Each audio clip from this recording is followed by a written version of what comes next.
विचारला गेलाय. बरोबर, हा प्रश्न या ठिकाणी विचारला गेलाय.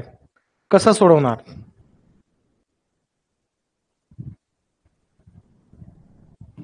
सेम आहे बघा, इथं पण 4 आहे, इथं पण 4 आहे, पाया सारखा आहे म्हणून पाया फक्त एकाच वेळेस, आणि समोर आस देऊन या ठिकाणी 1. आता दोघांचा जर पाया सारखा असेल तर घातांकाची वजाबाकी होत असते. 1.5 मधून 0.5 मायनस करा. 1.5 मधून 0.5 मायनस करा, उत्तर किती येतं बघा. 5 मधून 5 गेले 0 उरला, पॉइंटला पॉइंट आहे, 1 ला 1 आहे. 1.1 म्हणजे 4चा घातांक 1. ज्या संख्येचा घातांक 1 येतो त्याच संख्येचं उत्तर तेवढंच येतं, आणि या प्रश्नाचं उत्तर येत आहे 4/1. ठीक आहे, ऑप्शन क्रमांक सी. क्लिअर? हा, एवढं क्लिअर? समोरचा प्रश्न, 5चा घातांक 3.5 आणि 5चा घातांक 1.5 ह्यांचे गुणोत्तर किती? आता या प्रश्नाचं उत्तर मला सर्वांकडून पाहिजे. सर्वांनी द्या, याचं उत्तर काय येतं ते. काय येणार?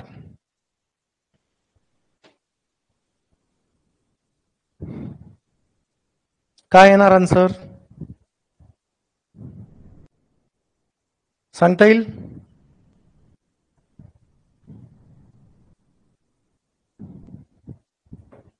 काय येणार आहे उत्तर? काय येणार आहे? सर्वांनी सांगा. Right, absolutely right. म्हणजे सर्वांना समजलं म्हणायचं. ठीक आहे, एवढ्या सर्व विद्यार्थ्यांचे उत्तर बरोबर आहेत, म्हणजे सर्वांना समजलं असं म्हणायला हरकत नाही. ठीक आहे, बघा या ठिकाणी इथं पण 5 आहे, इथं पण 5 आहे, पाया सारखाच आहे म्हणून पाया एक वेळेस 2 टिंब लिहिणार आणि 1 ला 1 लिहिणार. इथं पण 3चा घातांक 5चा घातांक 3.5, 1.5 दुसरा घातांक यांची वजाबाकी. 3.5 आणि 1.5 यांची वजाबाकी करा. 5 मधून 5 गेले 0 उरतात, पॉइंटला पॉइंट. 3 मधून 1 गेले 2 उरतात. 2.0 म्हणजेच 2, 5चा घातांक. मग 5चा घातांक 2 म्हणजे किती? 5चा वर्ग 25, समोर 1 ला 1, 25 सेक. सर्वांचं उत्तर अगदी बरोबर होतं. Okay, happy new year Gopalji. Gopalji समजलं का? समजलं का प्रश्नाचं उत्तर कसं काढलं ते आपण? क्लिअर झालं? प्रश्नाचं उत्तर कसं काढलं हे सर्वांना समजलं आहे का? ओके,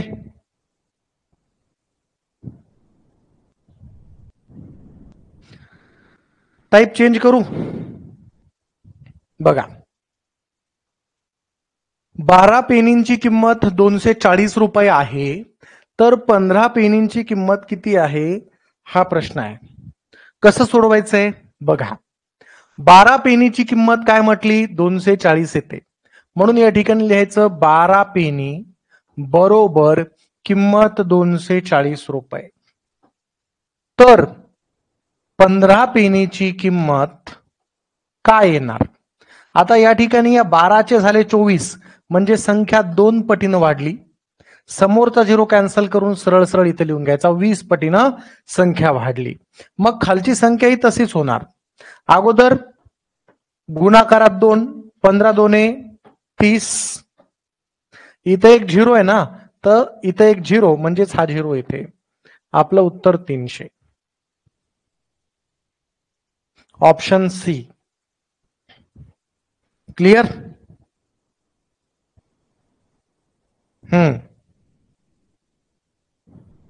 पुढे 16 पेनीची किंमत 480 रुपये आहे, तर 18 पेनीची किंमत किती? ठीक आहे, बघा या ठिकाणी 16 पेनीची किंमत 480 आहे, या ठिकाणी 480. तर 18 पेनी आहेत, 16 पेनीच्या खाली 18 पेनी बरोबर किती? बघा आता या 16चे 48 जर झाले तर संख्या 3 पटीनं वाढते. 16 त्रिक 48, समोरचा 0 इथं, म्हणजे ही संख्या 30 पटीनं वाढली. इथंही तसंच 18 ही संख्या देखील 30 पटीनंच वाढल. म्हणून अगोदर 30चा 0 कॅन्सल इथे लिहून टाकायचा.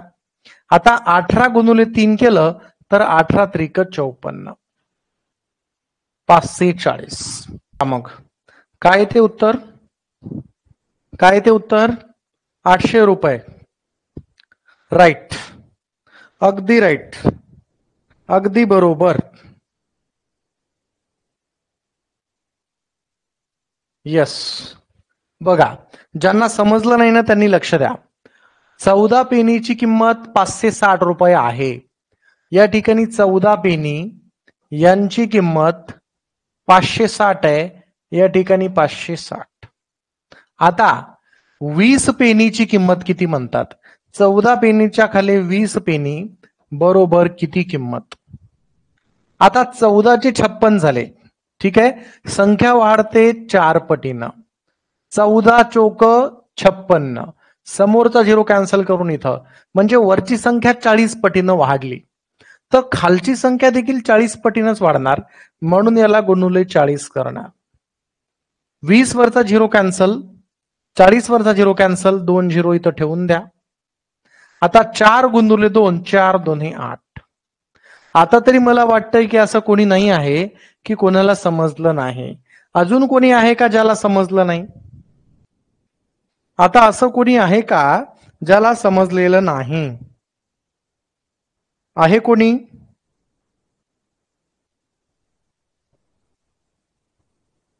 आहे का?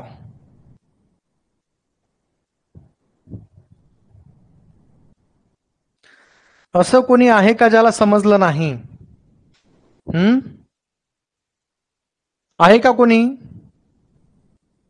मला तरी नाही वाटत असं कोणी असेल की समजलं नाही म्हणणार.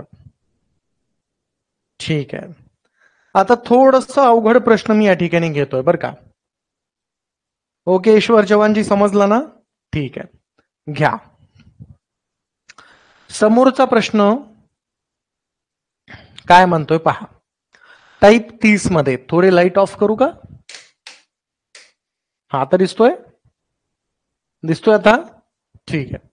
बघा, एक व्यक्ती त्याच्या पगाराच्या 1/4 रक्कम किराणावर खर्च करतो. उर्वरित रकमेपैकी 3/5 रक्कम जेवणावर खर्च करतो. उर्वरित रकमेपैकी 2/3 रक्कम कपड्यावर खर्च करतो. तरी सुद्धा त्याच्याजवळ 1500 रुपये शिल्लक राहतात. तर सुरुवातीला त्याच्याजवळ किती रुपये होते? आता या ठिकाणी वेगळी पद्धत मांडणी बरोबर करा. आपल्याला म्हटलं 4 पैकी 1 भाग खर्च केला. मुद्दा लक्षात आहे रे बेटा. 4 भागापैकी 1 भाग रक्कम खर्च केला, तर शिल्लक किती आहे? मग 4 पैकी 3 भाग शिल्लक राहिली, बरोबर. इथं 5 पैकी 3 भाग खर्च केला, तर बाकी किती? 5 पैकी 2 भाग बाकी आहे, राईट. इथं 3 पैकी 2 भाग खर्च केला, तर 3 पैकी 1 भाग बाकी आहे. मांडणी कशी केली माहितीये का? मांडणी तुम्हाला समजली का? 4 पैकी 1 भाग खर्च केला, तर 4 पैकी 3 भाग बाकी आहे. 5 पैकी 3 भाग खर्च केला, तर 5 पैकी 2 भाग शिल्लक आहे. 3 पैकी 2 भाग खर्च केला, तर 3 पैकी 1 भाग शिल्लक आहे. आता याला फक्त व्यस्त करायचं. व्यस्त करायचं म्हणजे काय? खालची संख्या वर, वरची संख्या खाली. हा जो 4 आहे याला अंशात टाका. 4 छेदात हा जो 3 आहे त्याला खाली टाका. परत गुणाकाराचं चिन्ह. हा 5 आहे, 5 ला वर टाका. या ठिकाणी 5 छेदात हा जो 2 आहे, 2 ला खाली टाका. या ठिकाणी 2. परत गुणाकाराचं चिन्ह. हा जो 3 आहे, 3 ला वर टाका. 3 छेदात 1 आणि गुणाकारात टोटल त्याच्याजवळ 1500 रुपये शिल्लक आहे, म्हणून या ठिकाणी 1500 रुपये. बरोबर. आता बघा, हे 3 कॅन्सल आणि हे 3 कॅन्सल झाले. आता या 2 न 4 ला भाग जातो. बे 1 बे, बे 2 4. उरलं काय या ठिकाणी आता? 2 गुणुले 5 गुणुले 1500. 2 गुणुले 5 केलं तर बे 5 10 आणि 10 गुणुले 1500, तर या 1500 वर 10 वरचा 0 ठेवून द्या, उत्तर येतं 15,000. तर त्याच्या जवळ 15,000 रुपये एवढी रक्कम होती. एवढी रक्कम होती. ठीक आहे.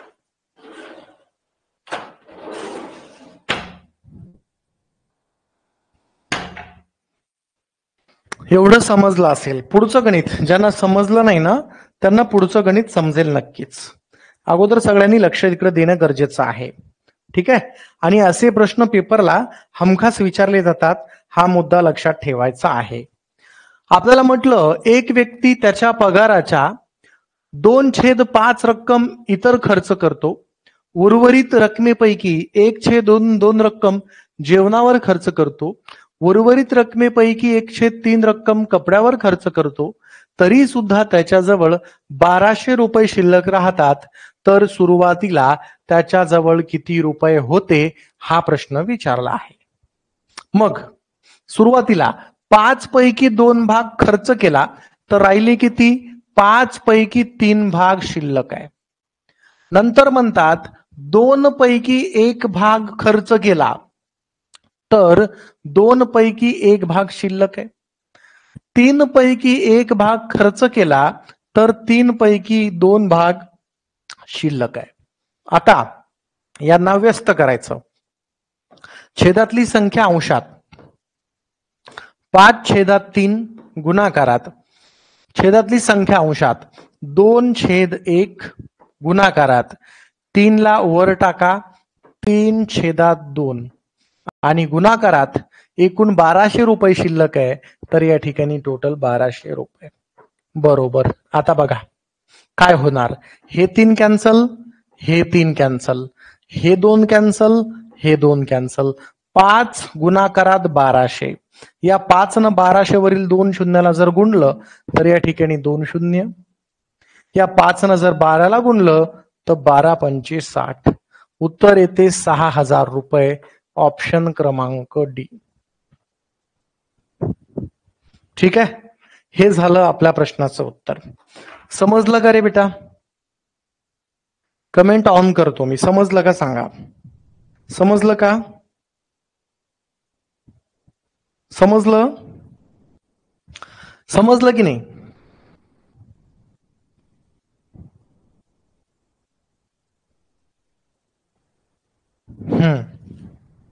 राईट. अगदी बरोबर. ओके. हा घ्या मग आता एक प्रश्न तुम्ही सोडवा, बघू कोणाकोणाला समजलं ते. एक व्यक्ती त्याच्या पगाराच्या 2/3 रक्कम दान करतो. उर्वरित रकमेपैकी 3/5 रक्कम जेवणावर खर्च करतो. उर्वरित रकमेपैकी 1/4 रक्कम कपड्यावर खर्च करतो. तरी सुद्धा त्याच्याकडे 1300 रुपये शिल्लक राहतात. तर ओके मयूरजी, तर त्याच्याजवळ किती रुपये होते? हे प्रश्न हमखास पेपरला विचारले जातात बेटा, लक्षात ठेवा. विचारतात म्हणजे विचारतातच. ओके.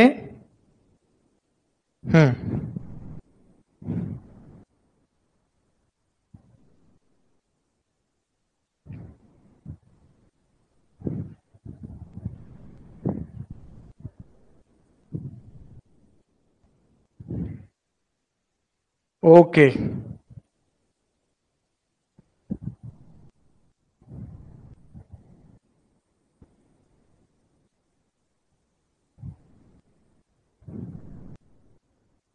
ओके गोपालजी.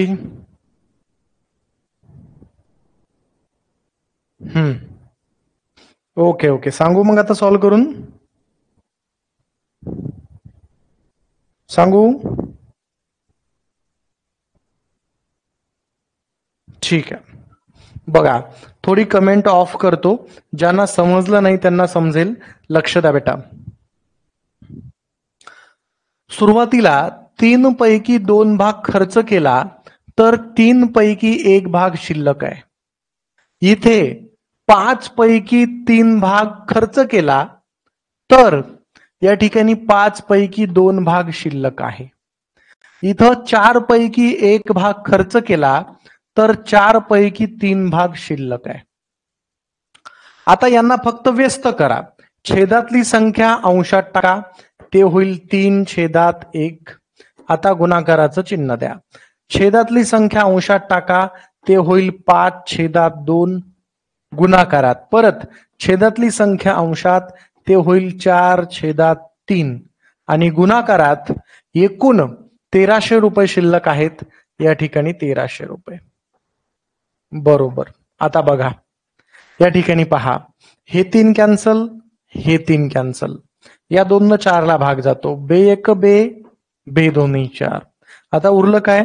5 गुणुले 2, 5 2 10 आणि 10 गुणुले 1300, म्हणजेच या 1300 वरती 10चा 1 झिरो ठेवून द्या.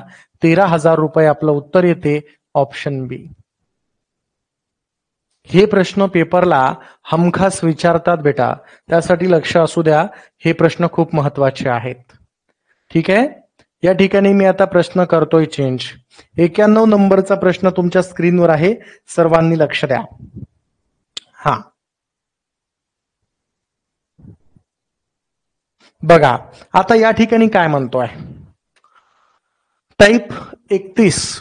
एका भांड्यात 300 लिटर दही आहे, त्यामधून 10% दही काढून तेवढेच दूध टाकले आणि पुन्हा 20 लिटर दही काढून तेवढेच दूध टाकले तर भांड्यात दही किती राहील?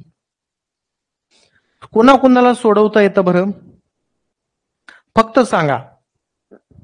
हा प्रश्न कोण कोण सॉल्व्ह करू शकतं?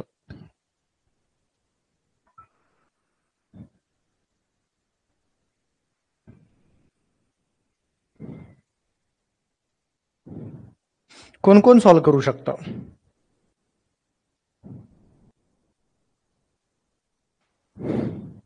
नाही वाटतंय ना अवघड? प्रश्न अवघड वाटतोय का नाही?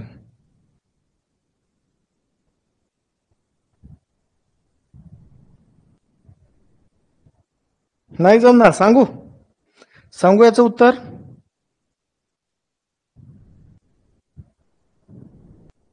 सांगू उत्तर?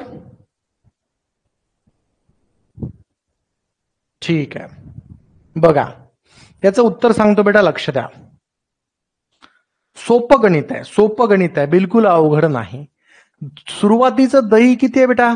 300 लिटर. सुरुवातीचं दही किती होतं? 300 लिटर होतं ना. या ठिकाणी 300 लिटर मांडलं, गुणाकाराचं चिन्ह. आता काय झालं, 10% दही काढून टाकलं. ठीक आहे, मग 100% दही होतं, 10% काढून टाकलं, मग 100 मधून 10 जर काढले तर 9% राहतात. परत गुणाकाराचं चिन्ह. इथं पुन्हा 20 लिटर दही काढलं, 100%च होतं, 100 मधून 20% काढलं, राहिलं 80%. बघा मांडणी कशी केली. सुरुवातीला 300 लिटर दही होतं म्हणून 300 मांडले, गुणाकाराचं चिन्ह. 10% दही काढून टाकलं म्हणून 100 मधून 10 काढले तर 90 राहिले, परत गुणाकाराचं चिन्ह. 20% लिटर दही काढून टाकलं, 100 मधून 20 काढले, राहिले 80. आता या ठिकाणी 80 वरचा झिरो कॅन्सल, 100चा झिरो कॅन्सल, 90चा झिरो कॅन्सल, 100चा झिरो कॅन्सल, 300चे 2 झिरो कॅन्सल, 100चे 2 झिरो कॅन्सल. आता राहतं काय बेटा? 3 गुणुले 9, तर 3 9 27 आणि समोरचे गुणाकारात 8. या ठिकाणी गुणाकारात 8 बरोबर. आता दोघांचा गुणाकार 8 न जर 7 ला गुणलं, 8 7 किंवा 7 8 56, 56शी 6, हातचे आलेले 5 इथं. परत 8 2 16, 16 आणि 5 21, म्हणून या ठिकाणी 216 लिटर या ठिकाणी दही राहील. आहे का काही अवघड? सुरुवात